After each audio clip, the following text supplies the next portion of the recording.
Ընկերներ, պատրաստում ենք յուրահատուկ և տարբերվող չիզքեյք, որը հաստատ հավանելու եք, և այսպես ալյուրն ու կարագը տրորում ենք մինչև դառնա խորիզանման զանգված։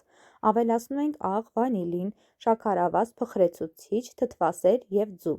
Այս ամենը խառնում ենք և հունցում ձեռքերին չկպչող փափուկ խմոր։ Ստացված խմորից մի փոքր հատված առանձնացնում ենք, տեղափոխում սառցեխցիկ։ Մյուս մեծ կտոր տեղափոխում ենք սառնարան, մինչև կպատրաստենք միջուկը, որի համար կաթին ավելացնում ենք աղ և շաքարավազ, դնում կրակին և մի փոքր տաքացնում։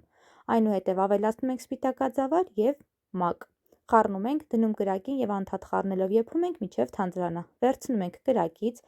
ավելացնում ենք կարագ և խառնում։ Թողնում ենք մի փոքր հովանա։ Այդ ընթացքում կաթնաշոռն ու ձուն խառնում ենք, ավելացնում մյուս մասսային։ Ավելացնում ենք վանիլին և լավ խառնում։ Միջուկը պատրաստ է։ Ձևամանի կողքերին կարագ ենք քսում, մի փոքր ալյուր լցնում։ Մեծ կտոր խմորը գրտնակում ենք և տեղադրում ձևամանի մեջ։ Հավասարեցնում ենք, ինչպես ներկայացնում եմ։ Խմորի մեջ լցնում ենք միջուկը, վրան քերում ենք փոքր կտոր խմորը և դնում 180°-յան տաքացված ջրոց մինչև կարմրելը։ Թողնում ենք լավ սառչի սառնարանում գրեթե 1 օր,